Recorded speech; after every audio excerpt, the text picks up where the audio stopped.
Ini tentang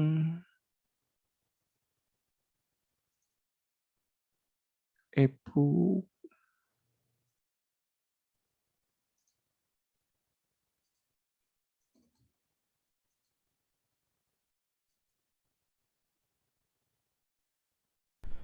Oke, mengenai book. Jadi ini nanti ada beberapa part ya untuk menjelaskan ke materinya. Saya cepatkan aja ya. Di bentuk e-book sehingga bisa dinilaikan dalam tumpak nanti. Kemudian alasan yang kedua yaitu angka kredit membuat e-book ini cukup lumayan besar ya, baik di terampil maupun di ahli. Nanti untuk masalah angka kredit kita akan bahas di pertemuan berikutnya. Kemudian cara membuatnya mudah ya, tanpa ngoding. Jadi untuk ini apa membuat e-book ini teman-teman tidak perlu ngoding karena sudah ada aplikasi converternya. Kalau dulu kita menggunakan 3D backflip ya. Nah, nanti kita juga akan mempelajari bagaimana cara mengkonvert laporan-laporan administrasi kita yang dalam bentuk soft file atau dalam bentuk PDF, kita convert menjadi e-book ya, e-book yang diupload ke internet. Jadi kita bisa langsung menampilkan tersebut baik di layar HP maupun langsung di komputer yang terhubung internet. Nah, apa sih aplikasi yang untuk membuat e-book? Ini sering banyak ditanyakan sama teman-teman. Jadi banyak yang berkeinginan untuk membuat e-book, namun mereka terganjal bagaimana sih aplikasi yang digunakan. Nah, dulu saya itu menggunakan aplikasi yang namanya 3D Backflip ya. 3D Backflip ini mereka khusus untuk membuat animasi-animasi dalam bentuk e-book seperti ini. Jadi nanti bukunya nanti seperti kita membuka buku biasa ya, ada animasinya, geraknya. Kemudian karena teknologi flash sudah dimatikan oleh Adobe, karena waktu itu ada isu keamanan ya, isu keamanan kerentanan bahwa Adobe itu ada celah keamanannya sehingga rentan dibobol. Nah, karena ada isu keamanan tersebut dan kode flash itu kan tertutup ya, bukan open source ya, sehingga banyak developer-developer yang tidak mensupportnya lagi. Nah, karena itu Adobe pada akhir Desember 2020 kemarin itu sudah menghentikan teknologi flash ya. Jadi semua yang menggunakan aplikasi yang menggunakan flash itu sudah tidak bisa diaksesnya lagi. Jadi teman-teman perlu beralih ke teknologi selanjutnya yaitu teknologi HTML5 yang Saya memiliki cepatkan aja ya. backflip. Nah, ini Kita contoh langsung saja ketik bentuk flip HTML5-nya seperti ini. Ini tampilannya di e-booknya. Kita bisa download aplikasinya. Nah, di sini kita bisa langsung convert. E-book ini kita bisa menilaikan dari laporan-laporan tahunan di unit kerjanya. Misalkan ada laporan pertanggungjawaban, laporan kegiatan, dan laporan-laporan lainnya lah. Nah, kita bisa dimasukkan dalam file PDF, kemudian file PDF-nya kita convert melalui aplikasi Flip HTML5. Nah, setelah di-convert, ini kan di-convert ya, nanti hasilnya seperti ini, teman-teman. Nah, ini aplikasi ini gratis kok, nggak perlu download juga nggak apa-apa. Nih, ini saya kasih contoh lagi ya. Ini saya kasih contoh lagi, ini teman-teman yang di kecamatan ini kan bingung untuk mengumpulkan angka kredit. Nah, solusinya yaitu dengan membuat e-book dari kecamatan dalam angka yang dikeluarkan oleh BPS. Misalkan seperti ini ya. Nah, ini saya share screen dulu. Nah, ini salah satu kecamatan di Kabupaten Klaten. Jadi di BPS itu kan ada Kabupaten Klaten dalam angka, terus kecamatan dalam angka baik tahun 2021, 2020, 2019, 2018, 2017. Nah, nanti bisa kita masukkan eh, dalam flip HTML5. Nah, ini salah satu contohnya ya. Kabupaten Klaten dalam angka, nanti kita bisa lihat tampilan e-book-nya. Ini tampilan e-book-nya, teman-teman. Nah, padahal ini modalnya cuma file PDF downloadan dari BPS aja ini. Ini yang dikeluarkan oleh BPS. Seperti ini. Ini bisa dinilaikan oleh prakom ahli maupun prakom terampil. Bisa dimasukkan dalam membuat aplikasi sistem informasi berupa e-book. Nih, silakan kalau teman-teman nanti kebingungan untuk mencari angka kredit, bisa aja teman-teman nanti menilaikan ini aja. Sudah cukup membantu menurut saya e-book. Nah, mungkin segitu dulu ya tampilan dari e-book. Nanti kalau kepanjangan, kasihan teman yang lain mau bertanya. Mungkin sudah jelas ya, Mbak Hani ya. Ya, jelas Pak. Makasih banyak ya Pak ya. Ya, Oh ya, berarti nggak perlu kalau yang di Juknis itu kan harus ada source code dokumennya, bukti fisiknya itu Pak. Nggak perlu ya Pak ya. Berarti pedoman gini Mbak pengoperasian. Hani, Ya. dari Juknis itu kan tertera ya ada cakupan. Cakupan di pemrograman itu kan dia mintanya berapa prosedur, berapa line, berapa baris kode. Minimal kan mereka mintanya 1000. Memang untuk yang e-book kita nggak bisa menampilkan seperti itu, tetapi di bawahnya itu tertera ada poin e-book. Dugaan saya nanti ketika Mbak Hani menilaikan e-book itu nggak akan dinilaikan full 1,2 itu nggak bisa. Paling banter itu mungkin setengahnya sekitar 0,6. Tetapi bagi saya itu nggak masalah. Yang penting kan kita bisa menilaikan dari butir-butir kegiatan yang sekiranya nggak menyusahkan, tetapi kita bisa mendukung kegiatan utama kita di unit kerja. Oh ya. Ya, Seperti itu Mbak Ani. Mbak ya, Ani siap. kan sudah masuk di ini ya Google Classroom ya. Sudah Ya, Pak. sudah di situ kan ada penjelasannya ya masalah e-book dari part 1 sampai part 4. Nanti kan bisa diikuti aja Oh ya. petunjuknya. Oh ya, siap, siap. Seperti itu. Oke, siap Pak. Oke, silakan bagi yang lain. Ada yang mau tanya? Ini dari Mas Supriyadi. Mas Bas izin tanya, buat aplikasi ngoding akan dapat angka kredit dalam range antara berapa hingga berapa ya Mas? Dalam 1 tahun, berapa aplikasi yang boleh diajukan untuk dapat angka kredit? Jadi gini Mas Supriyadi, dalam ini asumsinya prakom apa, ahli atau terampil? Yang saya tahu kalau yang ahli ini 1,2. Kalau yang baik yang ahli ya, yang ahli itu di situ ada cakupannya. Cakupannya itu prosedurnya, terus menunya, ada input output prosesnya, itu dijelaskan lengkap di Perka BPS nomor 2 tahun 2021. Silakan nanti bisa dipelajari ya. Yang Perka BPS tahun 2021. Saya mungkin bisa share screen kan sebentar.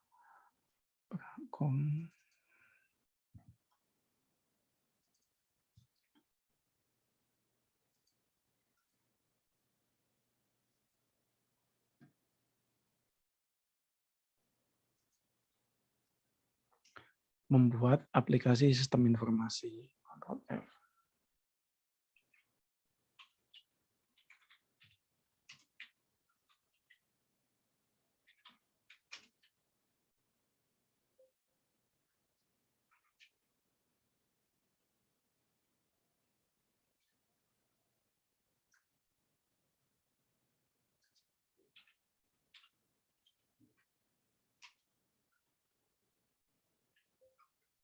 Sistem informasi. Lupa saya namanya ya, 2 titik berapa ya. Ada kok untuk yang butir kegiatannya. Banyak sekali yang harus dipelajari kalau yang belajar seperti ini.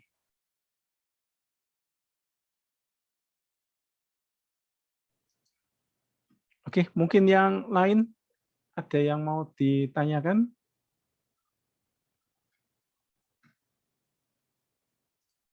Sambil saya cari ya, aplikasi sistem informasi.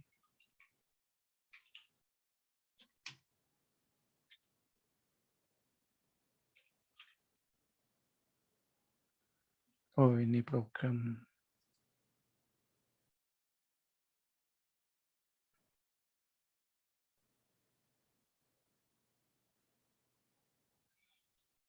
Oke, ini sudah ketemu ya. 3A9. 3A9.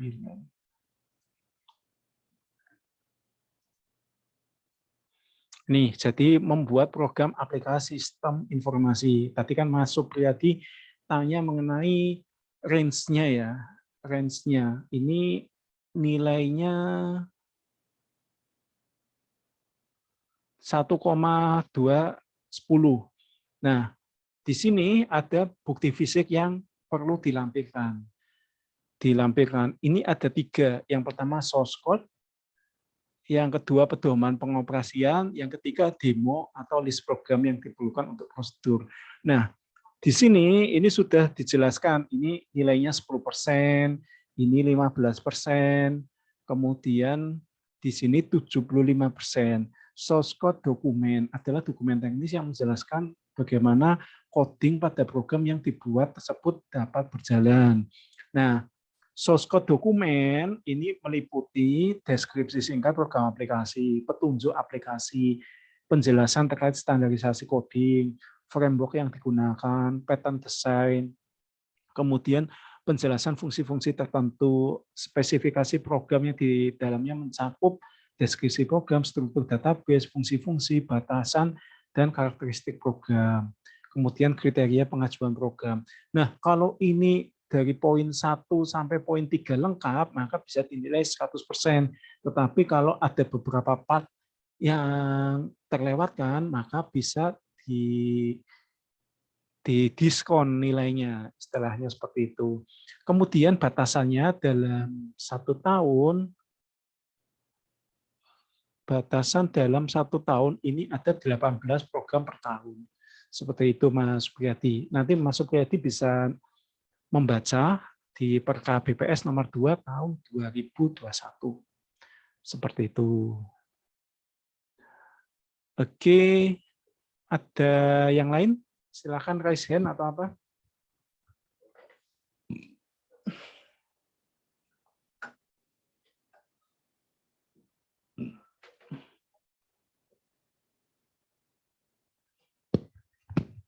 Oke, ini ada lagi siapa ini?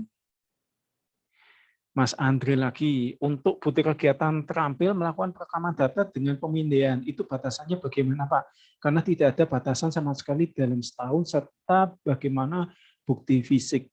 Jadi perekaman data dengan pemindaian itu menurut saya ya, ini asumsi saya, ini bukan teman-teman melakukan scan, bukan melakukan scan data, tetapi ini scan yang dimaksud pakai scan OMR. Nah, scan OMR ini biasanya ketika kayak kita dulu tes ya, mungkin zaman saya ya, tes masih menggunakan LJK. Nah, LJK itu kan dibaca pakai mesin OMR. Nah, dari situ mesin OMR itu makanya dalam perhitungan perekaman data dengan pemindaian itu ada kecepatannya dihitung. Kecepatannya. Ini biasanya yang masih menggunakan mesin-mesin seperti ini hanya di BPS terkait dia itu melakukan survei. Survei kan nggak mungkin pakai LJ, pakai ini kan, pakai komputer kayak CAT seperti itu kan nggak mungkin. Makanya pakainya LJK, semacam kayak lembar jawab komputer. Nanti dari survei itu pakai pensil 2B, dari situ hasilnya dimasukkan dalam mesin OMR, nanti keluar hasilnya berapa skala linked biasanya ya. Nanti dari situ ketahuan bisa dianalisis data. Nah, jadi kalau untuk kita-kita yang di Pemda itu kurang familiar ya dengan perekaman data dengan pemindaian. Seperti itu. Jadi nggak bisa dinilaikan, Mas. Lainnya silakan.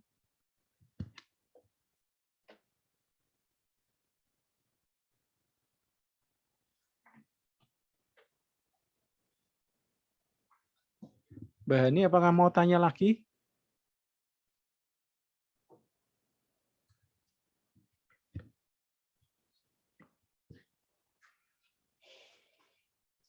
Oke, sebagai intermezzo aja ya. Jadi teman-teman yang sudah senior di dunia Prakom untuk membuat PAK in-passing mandiri ya sebelum teman-teman mengajukan DUPA. Jadi ketika mengajukan DUPA, teman-teman juga mengkonversi sendiri PAK yang lama menjadi format baru. Untuk penjelasan lebih lanjut, sudah saya buatkan videonya ya di YouTube, itu sudah ada. Teman-teman tinggal mengikuti aja, termasuk template-nya. Nanti dengan pakai template itu, ketika kita memasukkan di sheet 1, otomatis PAK barunya keluar di sheet 2. Kemudian untuk SPMK dan form DUPAK sekarang sudah nggak pakai lagi, sekarang langsung menggunakan lembar penilaian kegiatan peranata komputer.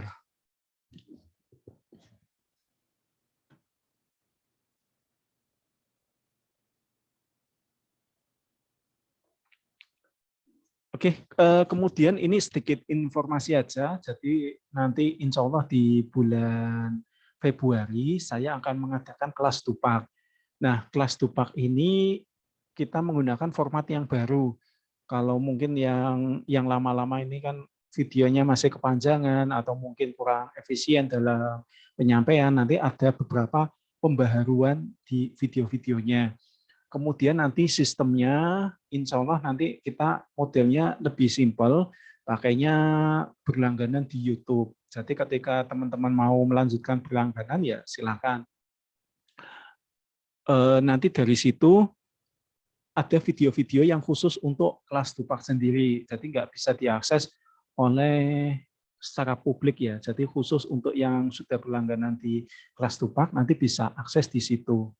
Kemudian nanti dari live YouTube, teman-teman nanti bisa saya adakan untuk Zoom meeting sebulan sekali khusus untuk menjawab pertanyaan-pertanyaan yang diajukan oleh teman-teman. Jadi mungkin teman-teman mau review DUPAK-nya atau mau review bukti fisiknya, ada tanya tentang bagaimana cara menilaikan bukti fisik yang ini, nanti saya akan menjawab di Zoom meeting tersebut. Jadi nanti tunggu aja di sekitar pertengahan bulan Februari, nanti saya akan membuat kelas DUPAK basisnya langganan YouTube. Nanti silakan bisa bayar pakai pulsa juga bisa, pakai GoPay atau pakai OVO atau pakai link aja juga bisa. Oke, ada yang mau bertanya lagi? Silakan.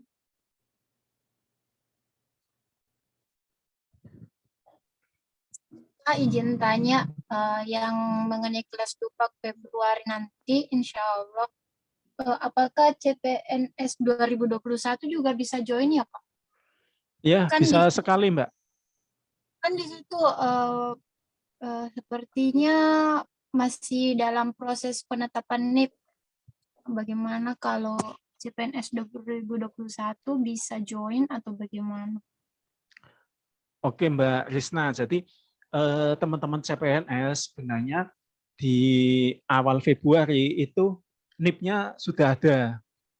Ketika pemberkasan itu sudah di aplikasi APKBKN itu sudah langsung ke register. Ketika diumumkan ini ya, diumumkan kelulusan itu sebenarnya dari BKN itu sudah ada NIP sementaranya. Nah, ketika nanti pemberkasan itu sudah ditetapkan NIP, ketetapan NIP-nya seperti itu. Nah, untuk yang kelas Dupak ini sengaja memang saya buat di bulan Februari karena biar teman-teman yang CPNS juga bisa ikut. Dan ini modelnya berseri ya, berseri. Jadi setiap bulan nanti ada video-video baru. Kemudian untuk yang CPNS juga videonya masih dasar ya. Jadi mulai awal dulu, mulai dari membuat SKP yang terbaru sesuai dengan PP 30 tahun 2021. Ini kan formatnya baru ya. Itu nanti kita berikan ininya apa? Tutorialnya. Kemudian mulai merancang SKP, kemudian merancang target angka kredit seperti apa, kemudian nanti membuat bukti fisik yang linear dengan kegiatan sehari-hari seperti apa. Nah, kita nanti akan ajarkan di situ. Kemudian tips-tipsnya juga ada. Jadi bagi teman-teman yang sudah Pranata Komputer tentunya bagaimana sih cara kita biar bisa mengumpulkan angka kredit, tetapi kita itu punya keterbatasan butir-butir kegiatan yang ada di unit kerjanya itu kebanyakan bersifat administrasi. Nah, solusinya seperti apa? Nah, salah satunya kita bisa meng-hire misalkan tenaga honorer atau misalkan yang teknisi di situ, teknisi komputer yang pihak ketiga minta bantuan tolong untuk membuatkan bukti fisik. Nah, itu salah satu tipsnya agar angka kredit kita itu bisa terpenuhi. Atau karena kita tugasnya sibuk ya, mungkin ada yang ditugaskan sebagai bendahara atau sebagai perencana, itu kan menguras waktu banyak. Nah, kita bisa meng-hire yang tenaga kontrak atau misalkan yang honorer, kita minta tolong sama mereka untuk membuat bukti fisiknya. Nah, untuk membuat bukti fisik tentu ada ilmunya kan. Nah, teman-teman nanti bisa belajar dulu di kelas TUPA. Nanti saya berikan tipsnya. Ini loh cara ngajarin ke orang biar bisa membuatkan bukti fisik yang kita inginkan. Termasuk misalkan membuat desain grafis. Kemudian ada juga yang kemarin ikut kelas privat saya, dia kan bingung. Mas, saya sudah 3 tahun belum membuat TUPA. Untuk bisa dapat angka kredit yang banyak, itu tipsnya seperti apa sih? Nah, salah satu tipsnya saya tuh gini, Mbak, di situ ada IG-nya enggak? Ada sosmednya enggak? Ada.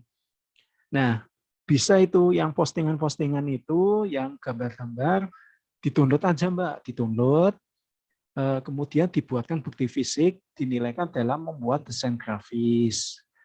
Nah, itu kan lebih cepat daripada teman-teman membuat bukti fisik satu persatu.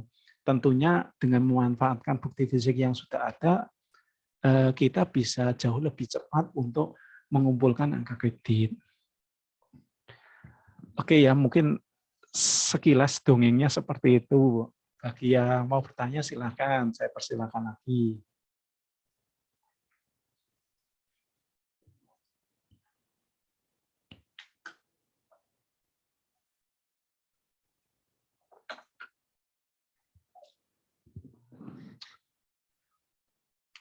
Oke, ini masih sepi.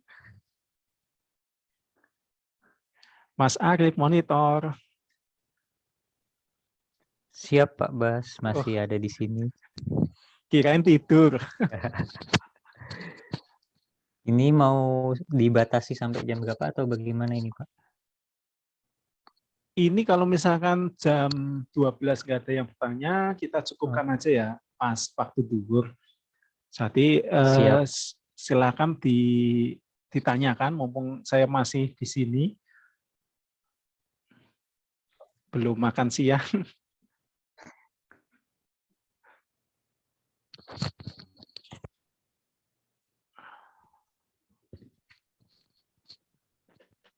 Sepertinya apa sudah tidak ada ini Pak? Dari video resen juga tidak ada, chat juga belum ada lagi. Ini sudah jelas semua atau pada bingung semua?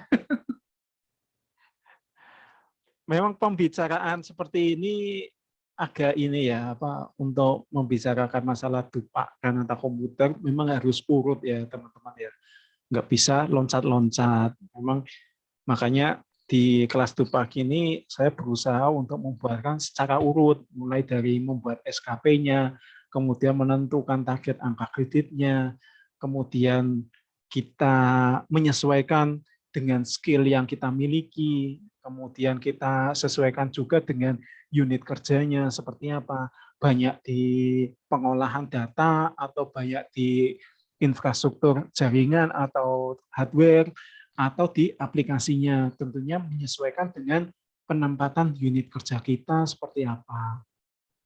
Nah, kayak gitu kan perlu penjelasan lebih lanjut, teman-teman. Kalau ini sebagai pembuka aja. Kalau misalkan teman-teman ada pertanyaan, silakan tanya aja sekarang, mumpung bisa saya jelaskan lebih rincinya lagi, mumpung masih ada waktu. Sepertinya ada yang tanya lagi nih Pak Oke, silakan. di kolom chat. Mbak Hani lagi nih Pak, jika Prakom tidak dapat memenuhi angka kredit. Untuk yang peraturan yang terbaru ya, di ini ya, apa, di PP 17 tahun 2021 tentang perubahan manajemen PNS, itu jabatan fungsional yang tidak memenuhi angka kreditnya itu tidak dibebas tugaskan, hanya tunjangan kinerjanya itu dipotong 25%. Itu kalau sudah pakai sistem tunjangan kinerja, tetapi kalau belum ya nggak ada sanksinya, Mbak. Belum ada sanksinya bagi ya teman-teman yang di Pemda. Tetapi kalau yang di pusat itu dipotong tukinnya sebesar 25%. Itu ada aturannya. Kalau yang dulu sebelum Permenpan 32 itu kan teman-teman yang tidak bisa mengumpulkan angka kredit dalam 5 tahun itu akan dibebaskan sementara, dikasih perpanjangan 1 tahun untuk mengumpulkan angka kredit. Kalau misalkan nggak bisa, itu baru dikeluarkan dari jabatannya. Tetapi kalau sekarang ya tetap di Prakom, tetapi tunjangan kinerjanya dipotong 25%.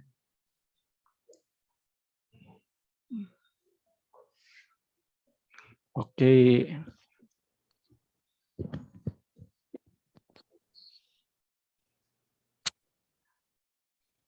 Apa ada batasan tahun, Pak, untuk pengumpulan angka kredit? Jadi pengumpulan angka kredit ini nantinya itu sistemnya pakai aplikasi Edupak. Nah, dalam aplikasi Edupak itu maksimal yang bisa dinilaikan adalah 1,5 tahun terakhir. Jadi kalau lewat dari 1,5 tahun terakhir itu otomatis angka kredit yang akan kita ajukan menjadi hangus. Sebagai contoh, ini kan tahun 2022. Berarti yang bisa dinilaikan ini mulai dari Juni 2020 sampai Desember 2021. Kalau misalkan sebelum kamu menilaikan kegiatan sebelum Juni 2020, maka kegiatan tersebut dianggap hangus atau tidak bisa dinilaikan. Itu kalau BPS sudah menerapkan aplikasi Edupak.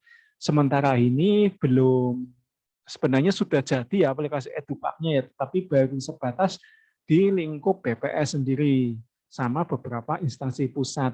Kalau yang di Pemda itu belum menggunakan aplikasi Edupak. Jadi masih aman kalau teman-teman ada yang menilaikan sampai 3 tahun itu belum menilaikan, masih bisa. Tetapi ke depannya memang maksimal 1,5 tahun terakhir.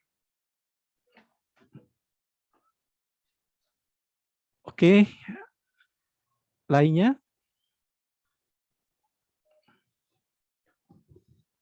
kalau enggak 1,5 tahun itu harus terpenuhi berapa? 1,5 tahun kalau ahli pertama berarti 12,5 ditambah setengahnya dari 12,5, 6,25, 6, 18, 18,75. 18 poin, 75. Seperti itu.